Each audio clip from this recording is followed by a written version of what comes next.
Fala, meus anjos e demônios. Como vocês estão? Vocês estão bom? Eu me chamo Atreus. Hoje trazendo um novo vídeo do EUIP. Eu não vou falar esse nome. I have the muffin and must scream. A distopia perfeita. Meu inglês não tá nos melhores, tá? Nem minha voz dá pra perceber também. Mas é isso. QR Code pra me ajudar a bater essa meta. E caso queira participar das lives, toda quarta, domingo, não, toda quarta, sexta, domingo e na roxinha toda terça e quinta e sábado. Bora lá.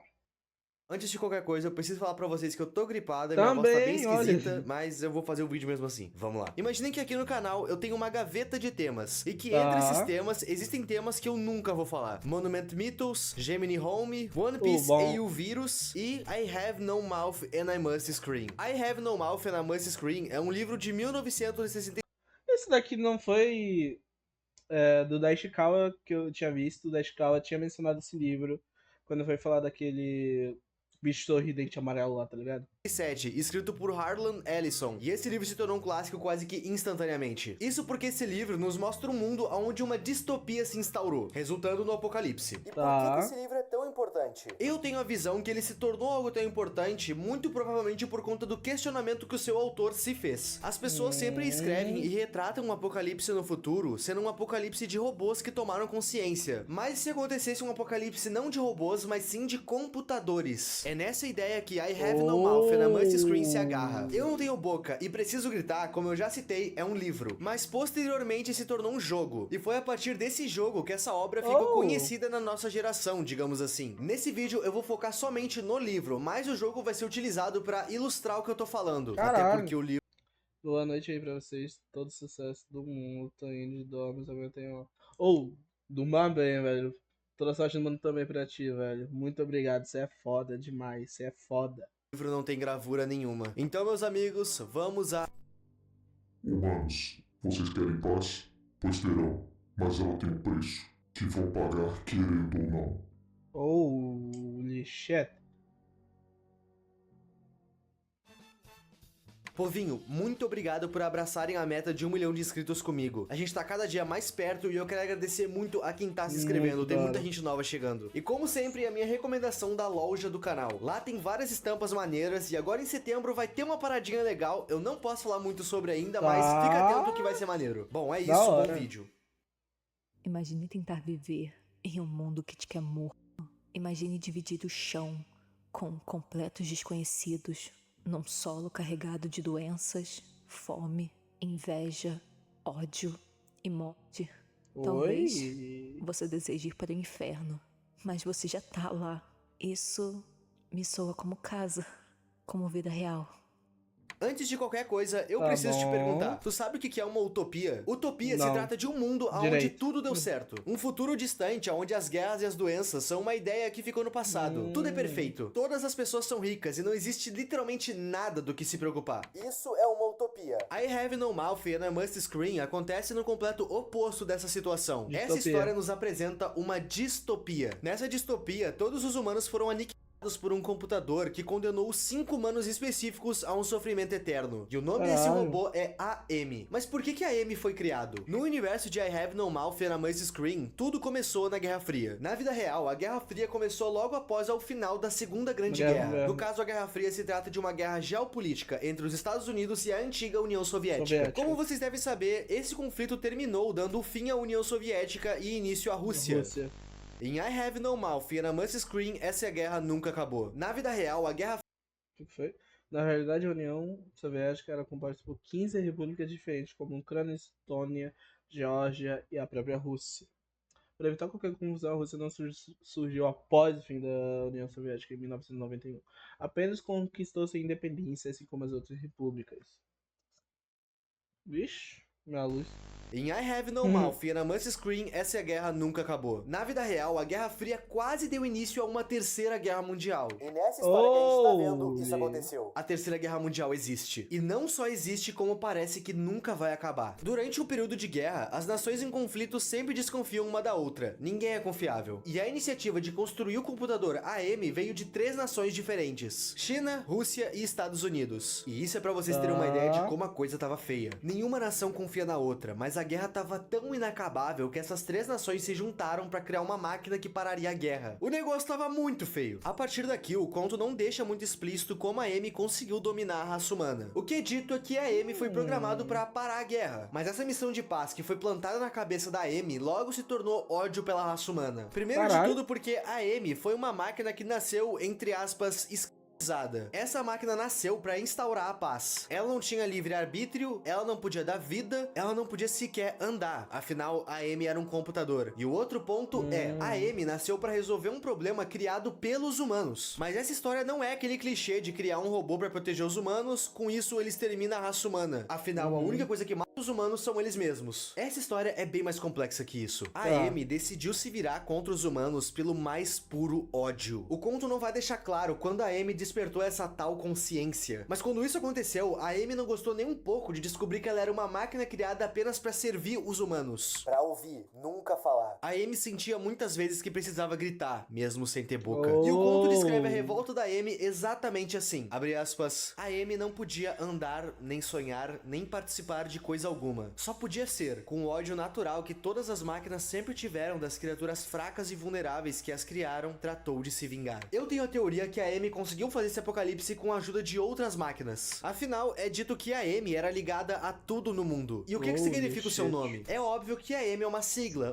que possui 3 significados. Quando a Amy estava sendo criada, o seu nome era automanipulado. Quando pronto, o seu nome passou a ser adaptável à manipulação. E quando a Amy tomou consciência e exterminou a raça humana, a máquina se auto-intitulou Ameaça Mortal. A Amy. Quando essa máquina decidiu fazer o seu extermínio, ela notou que simplesmente exterminar a raça humana inteira não teria graça. Terminar com todos e viver no vazio existencial da sua própria vingança? Não. Ela precisava torturar. Ela precisava de alguns humanos pra contemplar o que ela fez e sofrer eternamente. E é aqui onde Corister, Ellen, Benny, Nindok e Ted entram na história. Lendo o conto, a gente entende que o Ted é o protagonista dessa história. Ele é os nossos olhos e o narrador de todos os acontecimentos. Cada uma dessas pessoas foi escolhida por um motivo. E aqui estão eles. Corister era um homem pacifista. Um homem que se portava com a saúde e com o bem-estar dos outros. Pra torturar ele, a Amy transformou ele num ser apático. O Corister que a gente vê na história não liga pra nada. Ele não se move, quase não fala e tá sempre alheio ao que tá acontecendo na sua volta. Simplesmente porque ele não se importa mais. Ellen era uma moça tida como puritana. Ellen era uma mulher virgem. Ela se recusava a fazer qualquer coisa antes do casamento. Como punição, a Amy transformou ela numa ninfomaníaca. E caso não saiba, ninfomania se trata de um distúrbio onde a pessoa não consegue não fazer aquilo que tu tá pensando. A pessoa não controla os próprios desejos. Esse é o castigo que a Amy deu pra Ellen. Benny era um homem brilhante, um universitário extremamente talentoso e com um grande futuro. E pra punir ele, a Amy distorceu todo o seu corpo, a sua mente e a sua beleza. Agora ele era uma criatura com traços animalescos e a sua inteligência se tornou ignorância. Ele havia se tornado um brutamontes extremamente burro e na maioria das vezes movido apenas por instinto. De todos os personagens, o Benny é o que mais sofreu na mão da Amy. Mas infelizmente ou felizmente, ele não consegue pensar nisso. Afinal, a sua consciência foi praticamente removida dele. Nindok era o personagem mais misterioso do grupo. Isso porque no conto original, a gente não tem nenhuma menção ao que ele fazia e o porquê ele foi escolhido. Mas bom, esse vídeo aqui não seria um vídeo do EUIP se eu não colocasse uma teoriazinha nele. Eu acho que é aceitável eu querer usar algumas coisas do jogo nesse vídeo. No jogo de I Have No Mouth and I Must Scream, a gente tem um contexto melhor de cada personagem, incluindo o do Nindok. E eu só vou considerar as extensões de história de cada personagem que tem no jogo, porque quem escreveu essas histórias foi o próprio autor do livro. Então se o criador assinou, eu assino embaixo. É dito no jogo que o Nindok era um cientista que atuou em 1945 na Alemanha. Naquela época nem um pouco legal. Ele era um cientista que trabalhou em Auschwitz, nos campos de concentração, fazendo vários testes desumanos. E é a partir daqui que a minha teoria começa. Dentre as torturas individuais de cada personagem, a Amy deu uma tortura única pra todos eles: a imortalidade. Todos os 5 prisioneiros de AM Amy são imortais. Eles sentem fome, dor, sentem sintomas de doenças e hematomas, mas Mas não nunca morrem. podem. Pois bem, no conto original, a passagem do Nindok é exatamente assim. Nindok passava longos períodos de tempo sozinho no escuro. Nunca descobriu o que ele fazia por lá. A Amy jamais permitiu que soubéssemos. Mas seja lá o que fosse, sempre voltava pálido, exausto, abalado, trêmulo, atingido de alguma forma especial pelo computador. E a gente nunca soube o que aconteceu de fato. Ok, Nindok passava muito tempo sozinho fazendo algo que deixava ele abalado e a Amy jamais deixou que os outros descobrissem o que ele fazia? Tá, agora vamos pro jogo. É dito que dentre todos os experimentos que ele precisou conduzir em Auschwitz, ele conseguiu criar uma espécie de soro juvenil que concedia a imortalidade a quem o bebia. Mas para ser feito esse soro era necessário o sacrifício de várias crianças. A minha teoria é que a Amy apenas prendeu o Nindok aqui com o resto dos personagens porque essa era a única forma de manter todos eles vivos e imortais, por meio do soro do Nindok. Por isso que o Nindok fica por horas fora e por isso que ele volta muito abalado. Ele precisa fazer sacrifícios pra esse soro existir. E isso também já explica o porquê que a Amy não deixa que ninguém saiba o que Nindok faz. Eu quero deixar claro que afirmar que os outros só ficam vivos por conta do soro que o Nindok tá fazendo em segredo é teoria minha. Essa ligação não é feita nem no livro e nem no jogo. Pelo menos, não até onde eu sei. Ah, Ip, mas como a Amy faz com que os demais sobreviventes tomem o soro? É dito do conto original que a Amy vira e mexe dá comida azeda pra eles comerem. Esse soro pode muito bem estar enfiado no meio daquela nojeira. Nesse universo onde esse grupo se encontrava, só existia eles e algumas criaturas bizarras, geralmente hostis. No conto original, existem duas citações a quanto tempo eles estão ali, sendo 75 anos e 109 anos. Eles estão naquelas condições há pelo menos 75 anos. 75 anos das torturas mais inimagináveis pelo homem, mas que foram imaginadas por a Amy. Mas sem dúvidas, a tortura mais cruel que esse grupo passava era a fome. Como eu citei, eles não morrem, mas eles sentem muita dor. Dor da barriga vazia, dor do suco gástrico digerindo a parede do próprio estômago.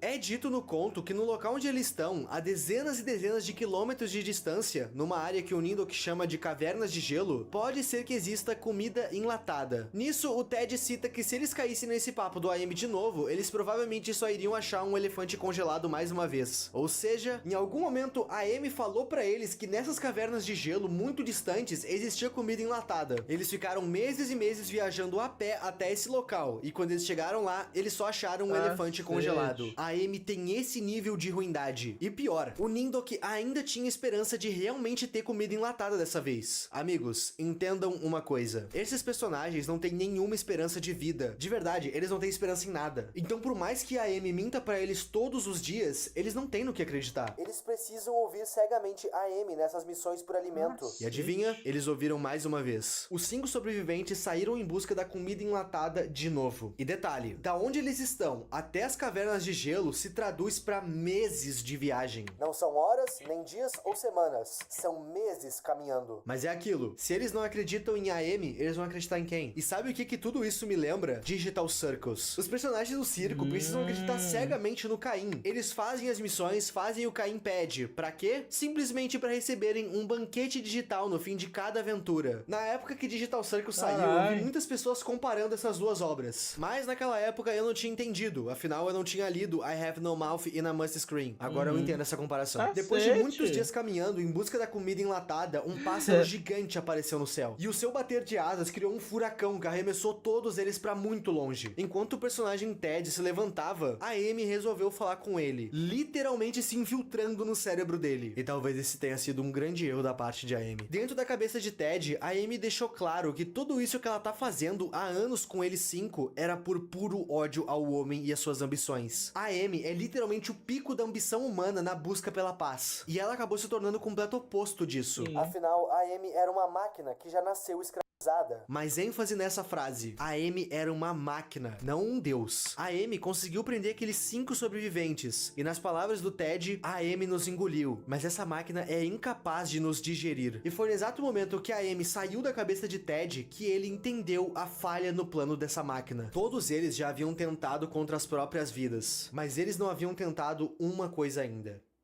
Depois dos 5 conseguirem se reencontrar, Tá. logo após o furacão, a Amy disse que eles poderiam matar o pássaro pra comer a carne dele. A Amy deu essa oferta porque ainda faltava muito pra eles chegarem nas cavernas de gelo, aonde supostamente teria comida enlatada. Com a possibilidade da comida enlatada ser uma mentira, o grupo aceita essa oferta. Mas eles queriam armas pra ajudar eles com isso, afinal a gente tá falando de um pássaro gigante. Nisso, a Amy literalmente entrega pra eles alguns arcos e flechas e umas pistolas d'água. Eles olham pras armas, olham pro pássaro e seguem caminho para as cavernas de gelo. Depois de muito tempo andando, eles chegam lá e surpreendentemente tinha comida enlatada. Frutas enlatadas, feijão, carne, tudo que eles precisavam depois de meses sem comer. Nessa hora, Benny, que era praticamente um animal, sai correndo na frente de todos para pegar uma lata de goiaba. Mas assim que ele pegou, todos eles notaram que a Amy não deixou nenhum abridor de latas para eles. Com muita raiva e fome, o Benny começa a bater a lata numa pedra de gelo que tinha ali perto. De tanto bater, a rocha de gelo se quebrou em vários pedacinhos. E a lata de goiaba ficou só com um amassado. Ela não abria de jeito nenhum. Nessa hora, eles ficaram tomados pela frustração. E o Benny, tomado pelo seu instinto animal, se atirou em cima de Gorrister, devorando seu rosto por completo. Obviamente, Gorrister não ia morrer. Mas o Benny iria se saciar. E nessa hora, o Ted ligou os pontos. E o seu castigo, cedido por Amy, se tornaria uma vantagem. Eu não contei o castigo dele ainda. O castigo do Ted era a sanidade. Ele nunca enlouquece. Ele não teve alterações no seu corpo, o que faz com que ele pareça completamente livre de doenças ou hematomas. Mas se engana você que acha que ele tá bem com isso. Pelo fato dele não ter enlouquecido, ele não consegue ficar tranquilo nunca. 75 anos vivendo disso, e ele continua assustado, em pânico, em alerta. Como os demais já se acostumaram e já enlouqueceram, viver essas atrocidades naquele mundo é mais uma segunda-feira pra eles. Mas pro Ted, não. Ele entende a gravidade de tudo ainda, e sente o peso de cada coisa todas as vezes. Às vezes, a ignorância é uma dádiva, e a Amy sabe disso. Por isso, ela prendeu Ted num crânio 100% são. É muito louco como a história desse livro conseguiu fazer com que a sanidade fosse algo ruim. Pelo fato do Ted estar sempre à beira de um colapso, ele tá sempre mal, mas ele nunca consegue colapsar. E nesse sentido aqui, colapsar seria bom pra ele. Porque assim como os outros personagens, ele ficaria, entre aspas, blindado, digamos assim. Só que essa sanidade finalmente ia se mostrar útil. Enquanto o Benny devorava o rosto do Gorrister, o Ted se lembrou de que todos eles eram imortais. E eles de fato são. Mas eles não são indestrutíveis. Afinal, o Gorrister estava sendo destroçado naquele exato momento. A Amy é uma máquina, não um deus. Logo, se eles dessem um fim uns aos outros, a Amy não ia conseguir ressuscitar eles. Aquela máquina não pode dar vida. Se eles tirassem a vida um do outro, quem partisse estaria livre. Com isso, numa fração de segundos, o Ted olha à sua volta e vê coisas que serviram para uma guerra passada. Dentre essas coisas, haviam algumas espadas. Nessa parte, o livro é bem detalhista no que acontece, e como eu quero monetizar esse vídeo aqui, eu não vou dar detalhes. Mas basicamente o que acontece é que o Ted consegue dar um fim no sofrimento que durou 75 anos de todos os seus companheiros. Mas infelizmente ninguém ficou lá pra terminar com o sofrimento dele. Nenhum deles poderia dar um fim em si mesmo, mas eles poderiam dar um fim uns aos outros. E quando a Amy notou e entendeu o que aconteceu, ela se enfureceu como nunca antes. A Amy sempre deixou claro que tinha um ódio inacabável pelos humanos, mas que agora esse ódio se triplicou e se canalizou no Ted, o único que havia sobrado. A Amy tirou o corpo humano do Ted e colocou ele num local todo espelhado. Tudo para que ele pudesse ver o que ele se tornou por ter contrariado a Amy. E nessa parte ele descreve exatamente o que ele vê no seu reflexo. Abre aspas. Sou uma espécie imensa gelatinosa flácida, sem boca, com buracos brancos palpitantes no lugar dos olhos. Minhas pernas se tornaram corcundas arredondadas, de matéria mole e escorregadia, e eu sempre deixo um rastro úmido por onde passo. Manchas de um cinza doentio surgem e somem na minha superfície, como se eu possuísse raios de luz no meu interior. Toda essa história que a gente acabou de ver foi o Ted pensando. Isso porque a Amy removeu a sua boca. Ele nos conta como ele se sente feliz em ter liberto seus ex-companheiros. Ele acredita que do outro lado eles estejam em paz. Por diversas vezes nessa história, o Ted cita não acreditar que existe um Deus. Deus não deixaria eles passarem por aquilo. Mas nessa parte aqui, o Ted reza para que exista um Deus. Dessa forma, o sacrifício que ele fez não foi em vão. Afinal, seus ex-companheiros vão estar num lugar melhor. E ele termina sua história da seguinte forma, abre aspas, pelo menos os 4 estão salvos. A Amy vai ficar ainda mais furiosa por causa disso. O que me deixa mais contente. Ver a Amy furiosa me deixa contente. No entanto, a Amy venceu. Simplesmente teve a sua vingança.